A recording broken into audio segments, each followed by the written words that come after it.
हाँ स्टूडेंट्स बोलिए, अगर कोई आपको प्रॉब्लम है तो कोई क्वेश्चन वगैरह एनीथिंग।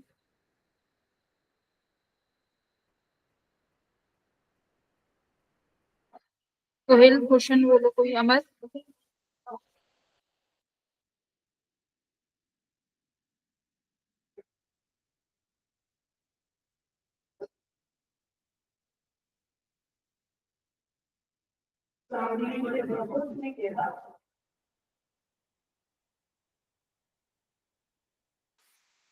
भेजो।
ये जो क्वेश्चंस दिए थे ये सॉल्व नहीं हुए क्या?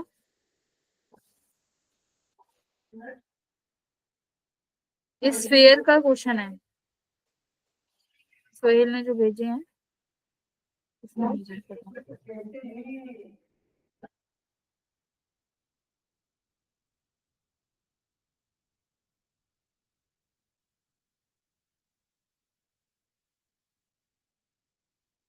क्वेश्चन क्या है? The beam of light strikes a glass diameter 15 centimetre.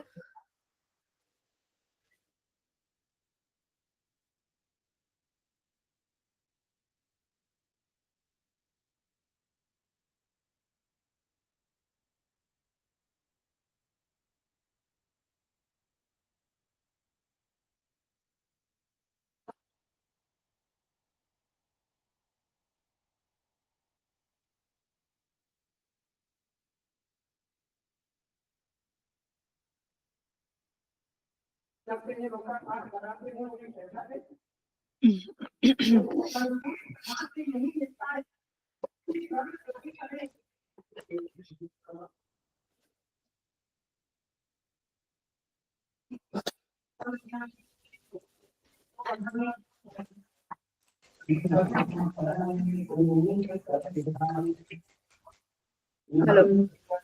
हाँ क्लास में।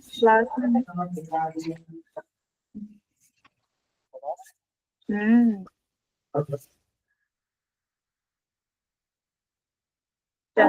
ठीक है। हाँ, डन। मैं ही कह रही थी प्रयागराज चलेंगे। प्रयागराज चलेंगे ना। कब?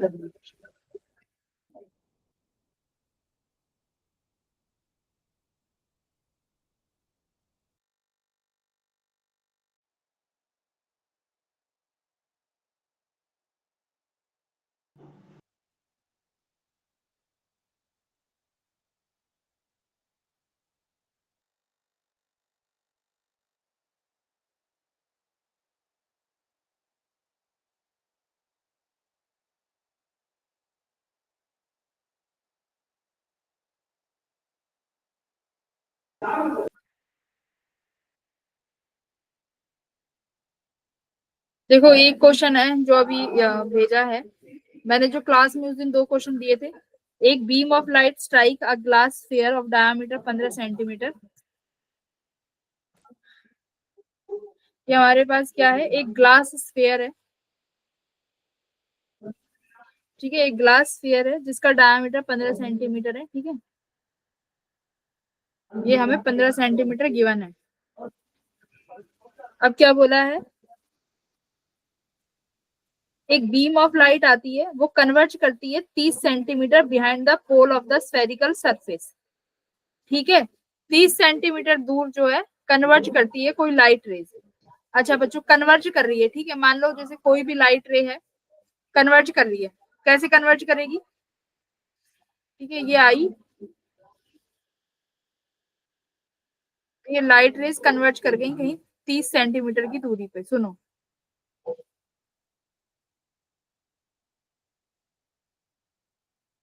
ये आई, एक सेकंड, डायग्राम थोड़ा ऐसा ही है, ठीक है, ये 30 सेंटीमीटर पे यहाँ पे कन्वर्ज कर गई ये लाइट रेज यहाँ पर। ये दूरी भी कहाँ से है, पोल से, मतलब यहीं से मेजर करी गई है ये डिस्टेंस 15 सेंटीमीटर और ये डिस्टेंस अपने 30 सेंटीमीटर।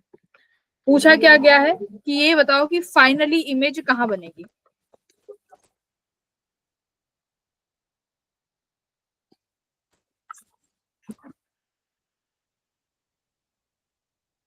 इसको कैसे ट्राई किया था, कैसे सॉल्व किया, देखो फॉर्मूला तो इसमें वही लगेगा एक ही, स्फेरिकल सरफेस वाला, अपने पास एक ही फॉर्मूला है, करेक्ट।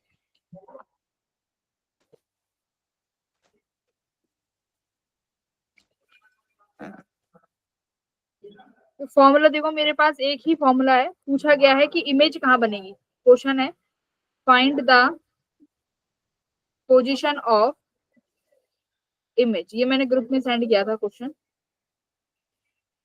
अगर म्यू जो है वो 1.5 है ग्लास का, ठीक है, म्यू जी, ओके।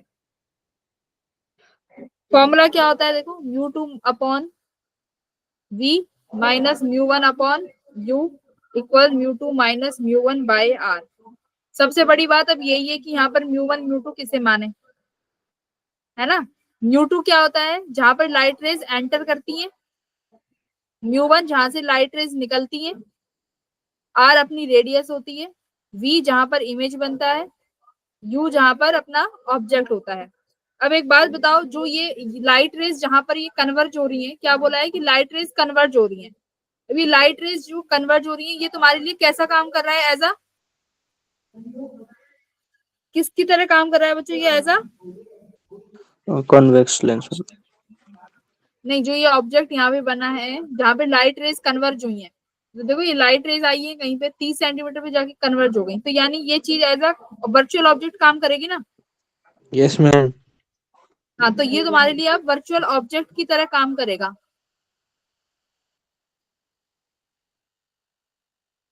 बस अब ये वर्चुअल ऑब्जेक्ट है, अब इसमें फॉर्मूला लगा लो। म्यू टू की वैल्यू क्या हो जाएगी, जिसमें लाइट रेज एंटर कर रही है, यानी आपका ग्लास 3/2, बी आपको निकालना है, माइनस म्यू वन, एयर वाला हो जाएगा 1। अब बात आई ऑब्जेक्ट कि ऑब्जेक्ट को क्या लें, तो ऑब्जेक्ट कितना हो जाएगा भाई, लाइट रेज की डायरेक्शन में कैलकुलेट करोगे, पी से यहाँ पे जाओगे तो ये +30 हो जाएगा। टू की वैल्यू क्या होगी, देखो ग्लास वाली वैल्यू 1.5 अपॉन वी, ये निकालना है, -1 अपॉन ऑब्जेक्ट, ये कितना हो गया 30 सेंटीमीटर, ठीक है, +30 इक्वल्स टू 1.5 -1 अपॉन रेडियस, कितना हो गया रेडियस 30, 15/2। ये लो, यहाँ से v की वैल्यू निकाल लो कितनी बनेगी, ठीक है। तो ये वर्चुअल ऑब्जेक्ट की तरह काम करेगा, बस अब वर्चुअल ऑब्जेक्ट को सॉल्व करके अपना v निकाल लेना, कहाँ बन जाएगा, वही तुम्हारा आंसर है। अब देखो एक बार ये v निकालो क्या आता है, एक बार v की वैल्यू निकालो, ये कुछ 15 सेंटीमीटर आएगी ना, ये आ रही होगी देखो, 15 सेंटीमीटर का मतलब क्या है, तुम्हारी जो इमेज बनेगी वो यहाँ पर बन गई। बच्चों अगर ये इमेज यहाँ ना बन के कहीं यहाँ बनती, तो तुम्हें रिफ्रैक्शन दोबारा से इस सरफेस से भी लेनी पड़ती, सेकंड सरफेस से। देखो ये तुम्हारा फर्स्ट सरफेस है, अभी आपने जो रिफ्लेक्शन ली है वो सिर्फ और सिर्फ फर्स्ट सरफेस से ली है ना, ये पहली सरफेस पे लगाई है फर्स्ट सरफेस से। अब फर्स्ट सरफेस से आपके लिए ऑब्जेक्ट क्या था, ये वर्चुअल ऑब्जेक्ट, इसकी इमेज I1 जो कि 15 सेंटीमीटर में बन गई, यानी फोल्ड सेकंड पे ही बन गई, करेक्ट। अगर ये यहाँ ना बन के बच्चों कहीं बीच में बनती, तो आपको दोबारा से रिफ्लेक्शन लेनी पड़ती सेकंड सरफेस वाली, बोलो हाँ या ना, सेकंड सरफेस से दोबारा रिफ्लेक्शन लेते, क्योंकि ये I1 फिर से क्या काम करती है, एज अ वर्चुअल ऑब्जेक्ट काम करती सेकंड सरफेस के लिए, हाँ है ना कि नहीं। तो लेकिन अब ये यस 15 मैम। सेंटीमीटर आ गया तो हम दोबारा सेकंड सरफेस के लिए नहीं लगाएंगे, यही हमारी फाइनल पोजीशन होगी। ठीक है, जैसे एक पहला क्वेश्चन था, पहला क्वेश्चन देखो जहां पे मैंने एक स्फीयर ऑफ ग्लास दिया है, इससे पहले एक क्वेश्चन और होगा। मैम पहला वाला हो गया तो इसमें लैंग्वेज समझ नहीं आ रही थी। हाँ पहले वाले क्वेश्चन में 2 बार लगाया होगा ना। 2 बार लगाया था हाँ मैम। उसमें 2 बार क्यों लगाया, क्योंकि इमेज जो बनी होगी पहले वाले की रिफ्लेक्शन से वो कहीं बीच में बनी 30। होगी, तो आपने दोबारा भी लगाया, यहाँ मैम पर पहले जरूरत वाली नहीं। वजह से 30 सेंटीमीटर पे बनेगी। हाँ पहले का आंसर आ रहा है, फाइनल आंसर बताती हूँ, फाइनल भाई 5 आ रहा है। हाँ फाइनल 5 आ गया, लेकिन उससे पहले वाला जो आया था वो 30 आया था, फिर 30 दोबारा। आया था। हाँ तो हम्म मतलब इमेज पोल पे नहीं होगी, कहीं बाहर बनी होगी, तो मतलब वो हम्म दोबारा जो इमेज बनी है वो दोबारा किसकी तरह काम करेगी, वर्चुअल ऑब्जेक्ट का। ठीक है, तो सेम वही क्वेश्चन था, ये वर्चुअल ऑब्जेक्ट है, पहले सरफेस से निकालेंगे तो इमेज बनेगी, दूसरे के लिए निकालने की जरूरत नहीं। मैम तो बस बबल ये वाला था, उसका आंसर क्या था? किस वाले का, मैम बबल वाला थर्ड क्वेश्चन। बबल वाले का, एक सेकंड। बबल वाले का आंसर है -2.5 सेंटीमीटर। हाँ मैम उसमें एक ही बार ठीक है ना, वो सही है। और ठीक है मैम। बाकी के भेजो भाई,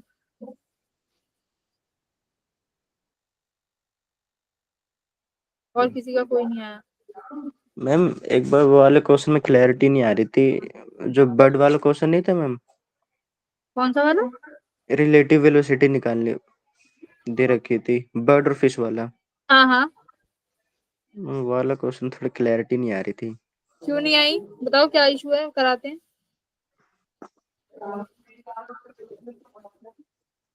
देखो इसमें हमने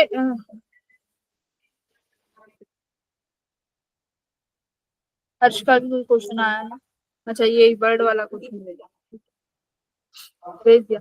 और देखो ये जो एक ये वाला क्वेश्चन भी था ना, ये भी नहीं हुआ था, ये हर्ष, हर्ष जहाँ यस कौन मैम। नहीं, हर्ष ही बोल रहा है क्या ये, हर्ष। Yes ma'am. एक सेकंड, ये हर्ष भी तो बहुत है, एक हर्षवर्धन है, एक हर्ष झा है, ये हर्ष मैम झा हर एक ही बच्चा है। हर एग्जाम में ही मैम। अच्छा, हर्ष अब की बार फिजिक्स में कितने मार्क्स लेके आया है, 72। 72 आए हैं, हाँ मैम। Very good. ठीक, सोहेल तुम्हारा हो गया डाउट। यस मैम हो गया।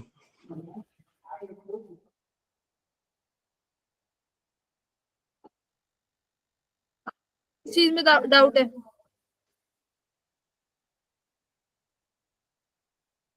ठीक है चलो करते हैं, ये वाला क्वेश्चन इसने भेज दिया मेरे को, बढ़िया करा।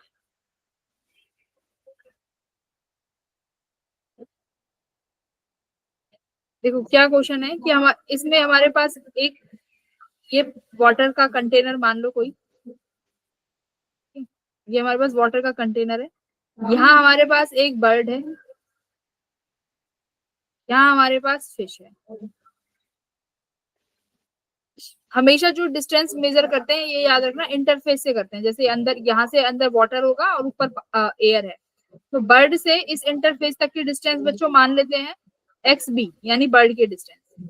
ये फिश वाली डिस्टेंस मैंने खुद से मान ली, इंटरफेस से ये डिस्टेंस है XF, फिश की दूरी। गिवन क्या क्या है देखो, गिवन चीज बताओ, fish velocity of fish given है 8 मीटर पर सेकेंड। अब velocity of fish with respect to bird given है कितनी, 12 metre per second. Refractive index given है वाटर का 4/3। ठीक है, अब आपसे क्या पूछा है, एक्चुअल वेलोसिटी बताओ हमें किसकी, बर्ड की, यानी ये रिलेटिव वेलोसिटी का क्वेश्चन है। अब हमें पोजीशंस गिवन है सबकी, तो हम पोजीशन लिख सकते हैं कि डिस्टेंस ऑफ बर्ड, सॉरी ये है ना, ये रिलेटिव वेलोसिटी है, तो मैं रिलेटिव पोजीशन भी यही लिखूंगी, रिलेटिव FB। लिखो भाई, अब ये लिखो डिस्टेंस ऑफ, ये है क्या, ये लिखते हैं डिस्टेंस ऑफ,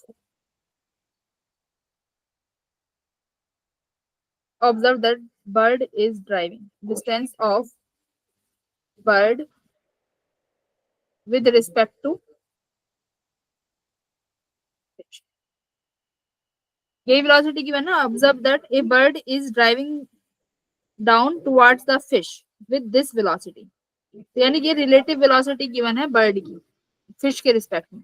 तो आप डिस्टेंस भी लिख लो, ये distance of bird vertically, a fish rising vertically with minimum velocity observes that a bird is driving ठीक है। रिलेटिव वेलोसिटी ऑफ बर्ड लिखो, ये गलत लिख दिया, bird with respect to fish, relative velocity of bird with respect to fish, bird with respect to fish. अब ठीक है, अब ये डिस्टेंस लिख दो, कितना होगा, ये तो एक्सएफ हो गया फिश का डिस्टेंस, प्लस अब मुझे बर्ड का डिस्टेंस लिखना है। बर्ड का डिस्टेंस किसके रिस्पेक्ट में लिख रहे हैं भाई, फिश के रिस्पेक्ट में। तो फिश के रिस्पेक्ट में इस बर्ड का डिस्टेंस कितना हो जाएगा, mu times of X B. कैसे, डिस्टेंस ऑफ बर्ड लिखना है, फॉर्मूला क्या होता है, D dash upon D equals to mu times of observer upon mu. मुझे डी डैश निकालना है, एपरेंट पोजीशन कितनी है इस बर्ड की फिश के वजह से, म्यू ऑब्जर्वर, ऑब्जर्वर कौन है तुम्हारी फिश, फिश का रिफ्रैक्टिव इंडेक्स म्यू, म्यू लिख दिया, एयर का 1, ये डी कौन सा है, actual distance which is X B, तो ये तुम्हारी डी डैश आई ना, तो यहाँ पर म्यू एक्स बी लिख दिया। अब इसको डिफरेंशिएट कर दो विद रिस्पेक्ट टू टाइम, ये कितना गिवन है 12, और ये कितना गिवन है फिश 8, रिफ्रैक्टिव इंडेक्स 4/3, बर्ड की कितनी गिवन है, ये रिलेटिव वेलोसिटी, ये सॉरी ये फाइंड करनी है एक्स में, ये फाइंड कर लेना, ये वी भी आ जाएगा यहाँ पे, तो यहाँ से वेलोसिटी ऑफ बर्ड फाइंड कर सकते हो ऐसे। इसमें क्या गड़बड़ था भाई, मैम ऐसे ही आ नहीं रहा, आंसर नहीं आ रहा, ऐसे आ नहीं रहा है क्या नहीं आ रहा, आंसर, क्यों नहीं आ रहा है, आएगा, डिफरेंशिएशन से आ रहा है, हाँ डिफरेंशिएट करना पड़ रहा है। हाँ तो डिफरेंशिएट ही तो किया है, ये लिखा तो है, इसको with respect to time differentiate करो, क्योंकि मैंने तो ये पोजीशन लिखी है ना, पोजीशन को टाइम के बिना साथ डिफरेंशिएशन की नहीं होगा मैम, भाई मैंने ये पोजीशन लिखी है, पोजीशन को टाइम के साथ डिफरेंशिएट करेंगे तभी तो वेलोसिटी बनेगी।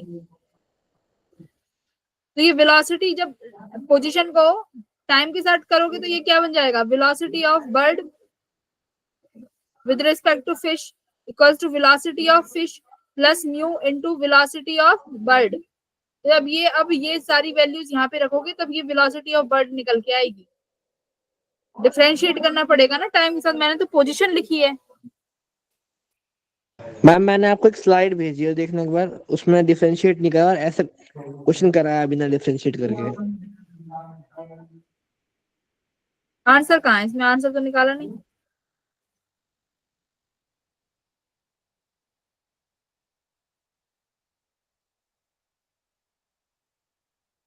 देखो इन्होंने क्या किया है मुझे नहीं मालूम, बट रियल जो तुम्हें अगर सारे क्वेश्चंस को सॉल्व करना सीखना है तो बेसिक सीखना पड़ेगा। तो पहले तुम्हें डिस्टेंस लिखोगे, उसको डिफरेंशिएट करके वेलोसिटी निकाल सकते हो, ठीक है मैम। ठीक है, या फिर एक दूसरे के फ्रेम में चले जाओ, किसी चीज को किसी के फ्रेम में चले जाओ और उसको वो कर दो अपोजिट, जैसे इन्होंने क्या किया है, ये इसकी वेलोसिटी 12 है ना फिश की, नहीं नहीं इन्होंने तो मुझे नहीं लग पता क्या किया है, मुझे तो गड़बड़ लग रही है ये जो भी सॉल्यूशन कर रखा है, पता नहीं, ये मत सीखो भाई, पता नहीं पीडब्ल्यू वालों ने पढ़ाया है ना, उन सर ने अपनी तरफ से कराया होगा भाई, मेरे को नहीं आइडिया उन्होंने क्या कराया है, बट मैं तो ऐसे ही कराती हूँ। तो पहले पोजीशन लिख लो और उससे तुम लोग कोई भी वेलोसिटी निकाल सकते हो। और मैंने ये क्यों सिखाया है, पोजीशन लिखनी आती है, अगर मान लो ये क्वेश्चन रिवर्स हो जाए, अगर बोल दें कि बर्ड के रिस्पेक्ट में फिश की वेलोसिटी गिवन है, तो फिर क्या करना, फिर तुम पोजीशन लिखना, जिसकी वेलोसिटी जिस रिस्पेक्ट में गिवन है वैसे ही पोजीशन लिखनी शुरू कर देना, ये करना, ठीक है, इसमें रटने का नहीं रहेगा। ठीक है मैम। ठीक है, एक क्वेश्चन और आया है, मीटर ब्रिज का क्वेश्चन है, metre bridge experiment A null point is obtained 20 centimeter from one end of the wire when resistance is balanced against another resistance y. Then where will be the new position? ठीक है, ये करते हैं। ये वैसे मैंने ये कराया भी है। सुरेंद्र आ गया भाई। ये इतनी गंदी, ये तो कैसे राइटिंग लिख के भेज रहा है। The weight of a body on the earth is 500 newton, then weight of the body when taken to depth. भाई वेट क्या होता है? मास तो कभी चेंज होता ही नहीं, ग्रेविटी चेंज होगी। जी की वैल्यू निकाल ले डेप्थ पे। हम आंसर दो आ रहे हैं इसमें, पता नहीं चल रहा कि कौन सा सही दो है क्यों आ कौन रहे सा हैं? गलत। ग्रेविटी निकाल लो डेप्थ पे। द मैम वेट इसमें ऑफ तो द वो body formula, taken due to depth half. चल इसको एक सेकंड का क्वेश्चन है नया, हमें जी डैश निकालनी है। करेक्ट। डेप्थ पे क्या होती है? 1 माइनस डी बाई आर।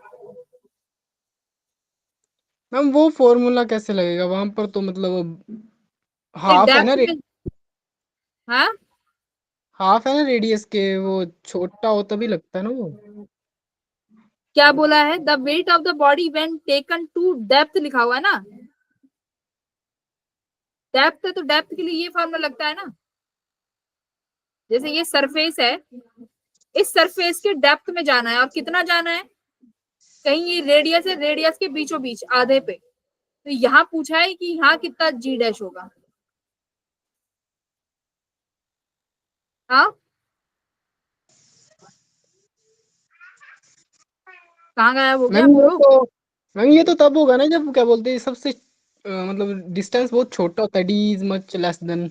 नहीं, नो, जो तुम्हारा डेप्थ का फॉर्मूला है ये तो एक्यूरेट फॉर्मूला है डेप्थ के लिए। तो डेप्थ के लिए this is the accurate formula. वो होता है जब आप ऊपर जाते हो, जब हम अप्रोक्सीमेशन से काम करते हैं। सुनो, मैंने ये क्लास में बताया था कि डेप्थ के लिए ये एक्यूरेट फॉर्मूला है, बट जब ऊपर जाते हैं, सरफेस से ऊपर जाते हैं, तब अप्रोक्सीमेशन में वो काम करता है। G1 minus 2h by R, this is the approximation formula. यहाँ बायनोमियल से यूज करते हैं। करेक्ट। यस मैम, मैं वो आ गया समझ। ये अप्रोक्सीमेशन का है, डेप्थ वाला एक्यूरेट है, इसको तुम कभी भी लगा सकते हो। Yes ma'am.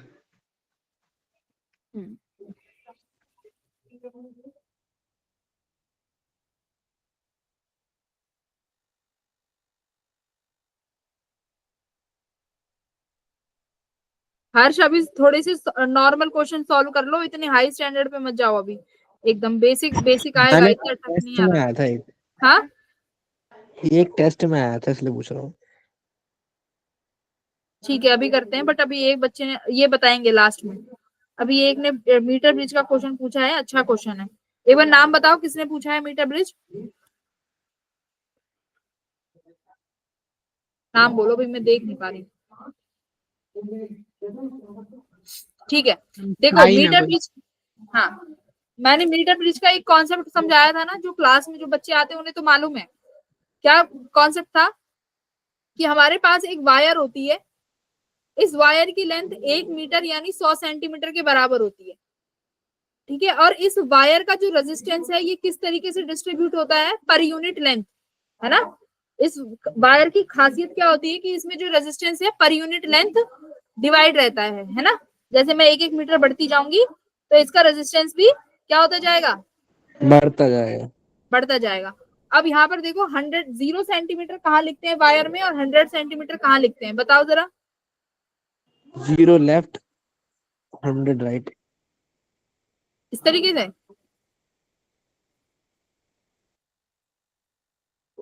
0 से 100 ऐसे ही होगा ना, कि भाई यस ये मैम। मेरी 0 है, ऐसे ऐसे करके मेरी लेंथ बढ़ रही है। सिंपल सी बात है, अगर मैं 0 से 100 की तरफ जा रही हूँ तो मेरा रेजिस्टेंस भी बढ़ रहा है। इतनी बात ध्यान रखो। अब क्या होगा? एक रेजिस्टेंस होगा नोन रेजिस्टेंस, एक रेजिस्टेंस होगा अननोन। ठीक है, इन दोनों को कनेक्ट करते हैं किससे? यहाँ पर एक गैल्वेनोमीटर होता है, करेक्ट? नहीं, या फिर एक जॉकी होती है। उस जॉकी को हम लोग क्या करते हैं? स्लाइड करते हैं, और उस जॉकी पे जब हमें एक नल पॉइंट मिल जाता है, यानी नल पॉइंट क्या होगा? जहां पर तुम्हारा गैल्वेनोमीटर कोई भी डिफ्लेक्शन शो नहीं कर रहा।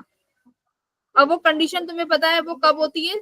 बैलेंस्ड व्हीटस्टोन ब्रिज, यानी P अपॉन, मान लो ये वाली लेंथ कितनी है, L है, तो ये वाली लेंथ कितनी हो जाएगी, 100 minus L।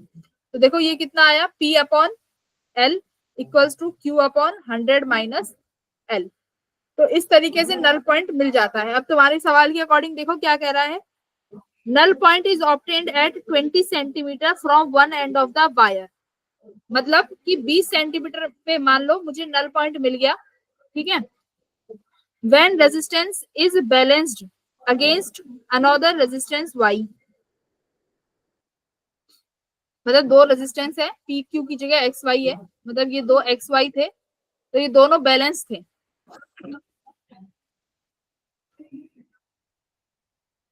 From one end of the wire when resistance X is balanced against another resistance Y, ठीक है। अब क्या बोला है, ये जब बैलेंस है तो ये क्या हो गया, x upon 20 equals to y upon 80, ये एक इक्वेशन बन गई। दूसरी स्टेटमेंट क्या कह रहा है, अगर x is greater than y कर देते हैं, मतलब y बड़ा कर दिया भाई, then there will be a new position. अब आपका जो शिफ्ट है, नल पॉइंट शिफ्ट हो गया, और क्या बोला है, then there will be the new position of the null point from the same end if one decided to balance a resistance of, if one decided, then there will be the new position of null point from the same end if one decided to balance a resistance। भाई ये तीन चीज क्या बना दी इन्होंने, नहीं metre bridge experiment, null point is obtained. मैं क्वेश्चन एक बार ग्रुप पे सेंड करती हूँ, रुक जाओ, है ना, सबको समझ में आएगा। देखो ग्रुप पे सेंड किया है, question number 13। In a meter bridge experiment, null point is obtained at 20 centimeter from one end of the wire when resistance X is balanced against another resistance Y. If X is greater than Y, then if one decided, भाई इसमें तो statement ही अजीब है। Position of the null point, then one from the same end if one decided to balance a,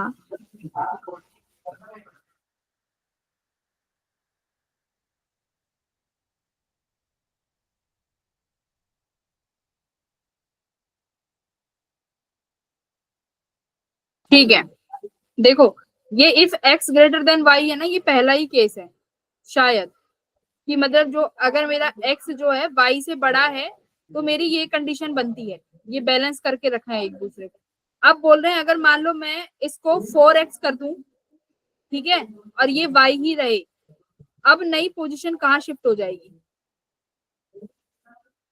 ठीक है। तो खुद बताओ, अभी तक तो जब x था, मतलब इसमें देखो कौन सी वैल्यू ज्यादा बड़ी है, y, यानी y बड़ा है, तो देखो y के नीचे जो रेजिस्टेंस आया है उसकी वैल्यू ज्यादा है ऑब्वियसली, तो यहाँ पर 80 बना। लेकिन अब इन्होंने क्या बोला, अगर मैं इसको 4 टाइम्स ऑफ x कर दूं तो मेरा नया पोजीशन का शिफ्ट कहां पर आएगा, तो मुझे बताओ कहां पर आएगा पोजीशन का शिफ्ट, इधर की तरफ आएगा, 0 की तरफ या 100 की तरफ। भाई ये वैल्यू आपने 4x कर दी तो सिंपल सी बात है, इधर की तरफ शिफ्ट होना चाहिए रेजिस्टेंस। मैम 50 आएगा इसका आंसर। आंसर मुझे नहीं पता है ना, सॉल्व करना पड़ेगा।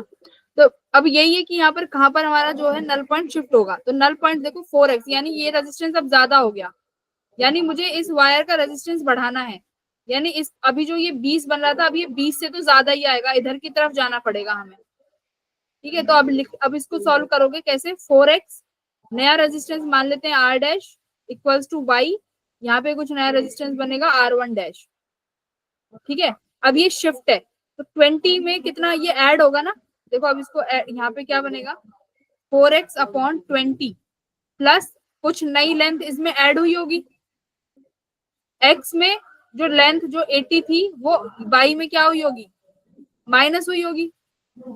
Yes ma'am. क्लियर। और पहली वाली इक्वेशन से तुम्हारा क्या बना था, x by 20 equals to y, एक इक्वेशन ये हो गई और पहली वाली ये थी, x/20 इक्वल्स टू y/80। ये दो इक्वेशन है, इन दोनों इक्वेशन को सॉल्व कर लो, यहाँ से लेंथ की वैल्यू निकल आएगी। कितनी आएगी सॉल्व करके एल?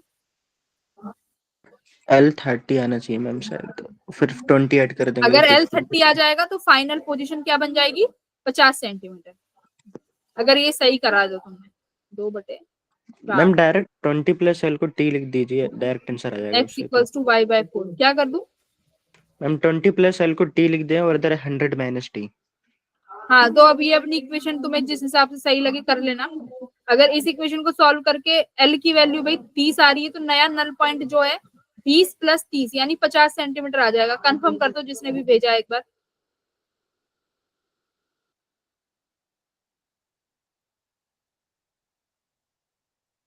अब देखो इसमें यही पता लगना था कि लेंथ कहाँ शिफ्ट होगी, माइनस करना है या प्लस करना है। अगर ये रेजिस्टेंस बढ़ गया तो सिंपल सी बात है, इसके अपॉन में जो वायर है उसका रेजिस्टेंस बढ़ाना पड़ेगा, और बढ़ाने के लिए मुझे उसकी लेंथ बढ़ानी पड़ेगी, इसलिए हमने 20 में प्लस किया है एल।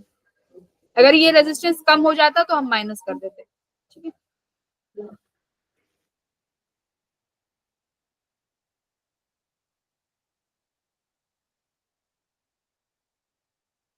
हाँ देखो सबके आंसर आ गए ए।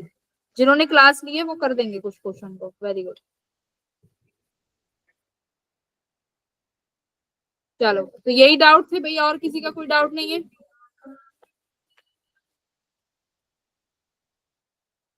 क्लास में वेव ऑप्टिक्स शुरू होगी आज।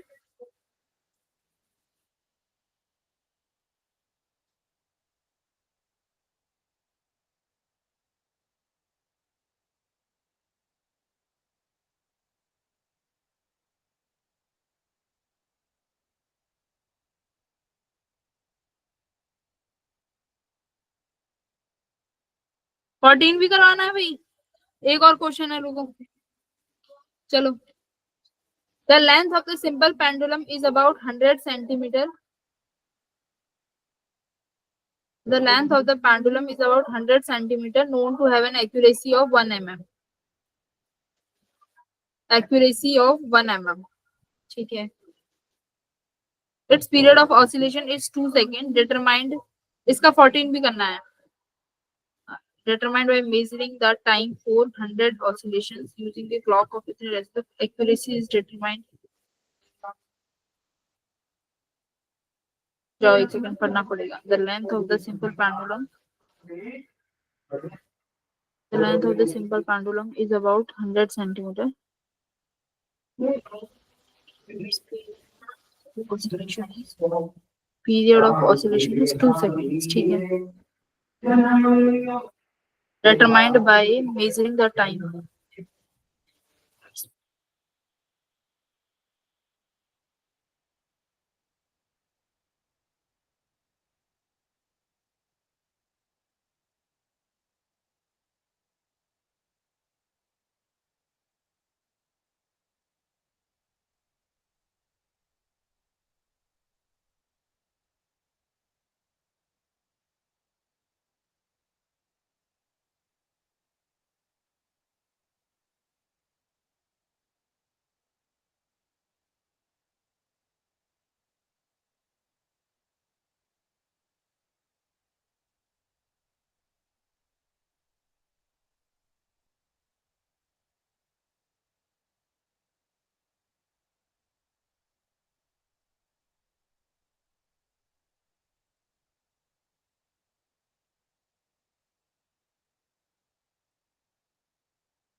इसमें आपको ना लेंथ का वो निकालना पड़ेगा, चेंज।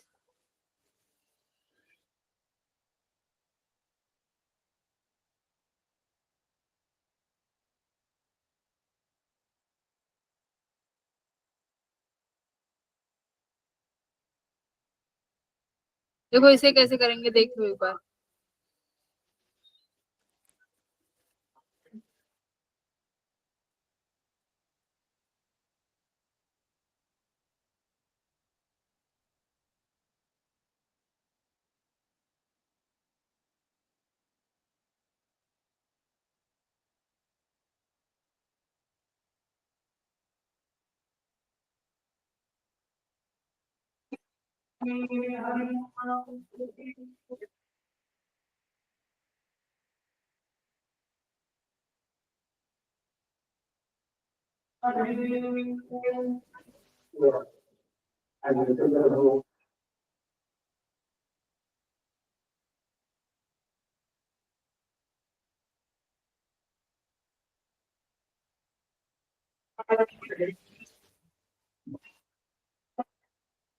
देखो इसमें आपको ना एरर निकालना है। तो हमारे पास टाइम पीरियड क्या होता है, T2 π√L/G।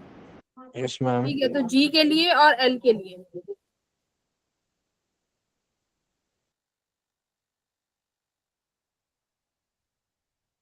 तो मैं इसको लिख सकती हूँ कि T² = 2 π तो कांस्टेंट है, L/G लिख सकते हैं। तो ये बन जाएगा 2 times of del T/T equals to del L/L plus L/G।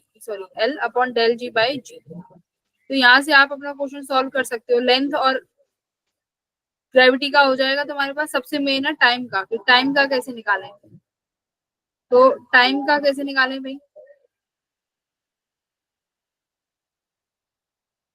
Accuracy to known have an accuracy of 1 mm.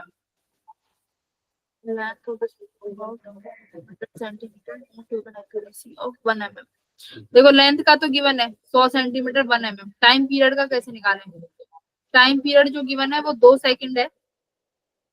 Determined by measuring the time for 100 oscillations using a clock of 0.1 second resolution।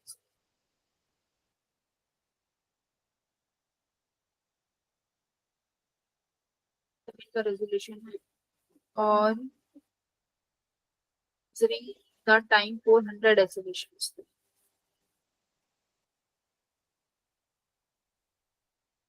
Oscillations मेरे पास 100 oscillations.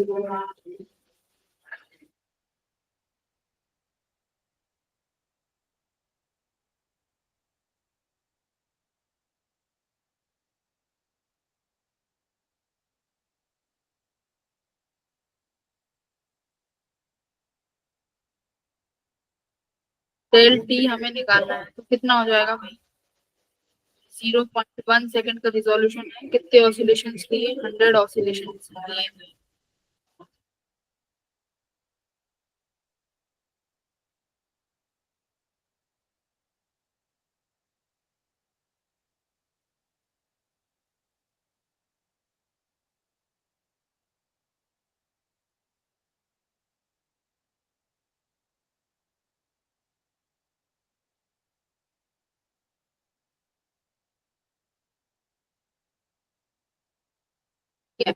देखो इसको ऐसे करना, हमें सबसे main time का ही है, length का तो गिवन है 1 mm वगैरह।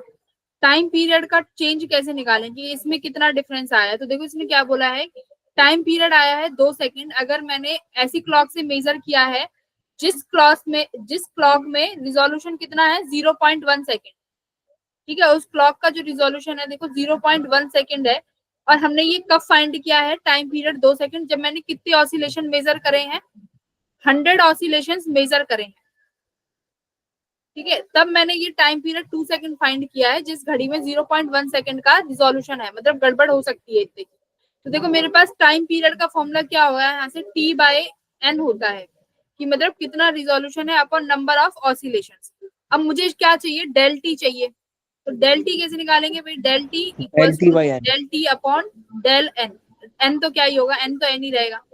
ठीक है, डेल टी तुम्हें गिवन ही है कितना, 0.1 सेकंड की। भाई जो भी हमारी वॉच है उसमें इतना एरर हो सकता है 0.1। नंबर ऑफ रिजोल्यूशन कितने हो गए, एन कितना हो जाएगा, 100 है। अच्छा एन है ना ये, इसको फिर हम क्या करें भाई, डेल T/T करना है ना। अच्छा, इन इक्वेशंस को डिवाइड कर दो एक दूसरे से, तो ये क्या बनेगा देखो, मैम डेल 100 टी से मल्टीप्लाई भी तो होगा नीचे वाला। किससे, जो del T/N है वो 100 से मल्टीप्लाई भी तो होगा। हाँ हाँ रुको, देखो इसको ना पहले डिवाइड भी कर दो। ये डेल टी तुमने निकाला, डेल टी अपॉन एन। अब क्या करो, मुझे डेल टी बाई टी निकालना है। ठीक है, तो del T by T multiply 100 और इसको कर दो कितना, small del T upon T. ठीक है, इंटू 100, ऐसे कर लो। अब ये बराबर हो गई ना, ये इक्वेशन को डिवाइड कर दिया, एन से एन तुम्हारा यहाँ पे ये कैंसिल हो गया। तो अब डेल टी बाई टी की वैल्यू कितनी आ जाएगी, 1 अपॉन टी कितना हो जाएगा 200 इंटू 100। तो यहाँ से तुम्हारा कितना आया, डेल टी बाई टी आ गया तुम्हारा कितना बना भाई ये 0.05। 0.05। यहाँ से तुमने डेल टी बाई टी निकाल लिया, अब जो फॉर्मूला था उसमें फॉर्मूले में रख देना, तो वहां से वैल्यू आ जाएगी परसेंटेज एरर की। तो देख इसमें तुम्हारा फॉर्मूला यही है कि टी, ये याद रख लो, T equals to T by N होता है, और फिर हम यहाँ से चेंज निकाल सकते हैं जो कि डेल टी अपॉन एन होगा। बस ये दो फॉर्मूले याद रख लो, यहाँ से तुम्हारा डेल टी निकल सकता है। This is the formula.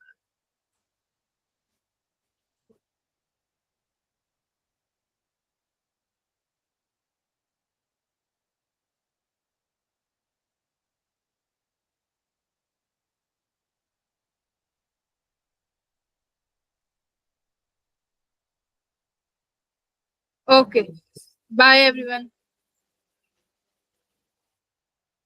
हर्ष का, अच्छा हर्ष तुम्हारा क्वेश्चन रह गया, एक सेकेंड, बाकी लीव कर सकते हैं, हर्ष रह जाएगा। हाँ मैम। हर्ष तुम्हारा क्वेश्चन है ना, वो कहाँ गया, 2 coils of X and Y. हमारे पास 2 कॉइल है एक्स और Y, having equal number of turns and carrying currents in the same sense, मतलब दोनों सेम सेंस में करंट फ्लो कर रहा है, ठीक है। सॉलिड एंगल सबटेंड कर रही है। If the smaller coil is Midway between O and Y, ठीक है, and if we represent the magnetic induction due to bigger coil Y,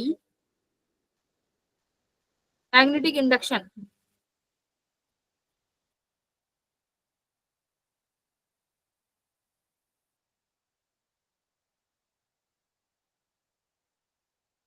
magnetic induction find करनी है, और इसमें सॉलिड एंगल का कॉन्सेप्ट भी लगेगा। मैम ग्रुप पे क्वेश्चन भेजिएगा।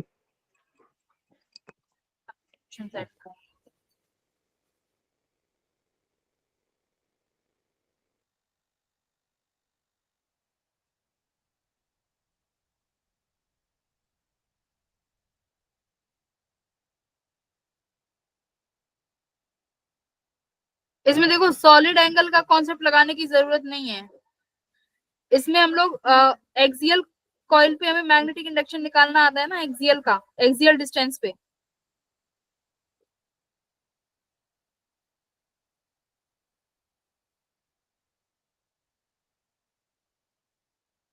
एक्सियल कॉइल पे निकाल लो फॉर्मूला, तो गिवन है, और ये मिड में बोला है, देखो ये इसको ऐसे कर लो,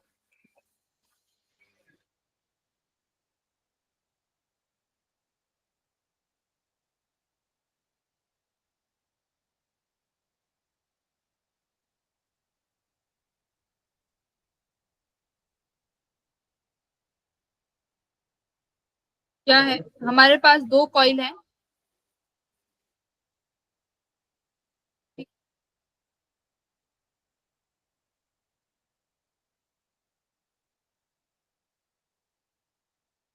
इस पॉइंट O पे, मतलब अगर मान लो ये सिर्फ एक ही सर्कुलर कॉइल होती, एक्स सॉरी वाई है ना ये, इस सर्कुलर कॉइल की वजह से O पर हमें मैग्नेटिक इंडक्शन निकालना आता है, फॉर्मूला एक की वजह से।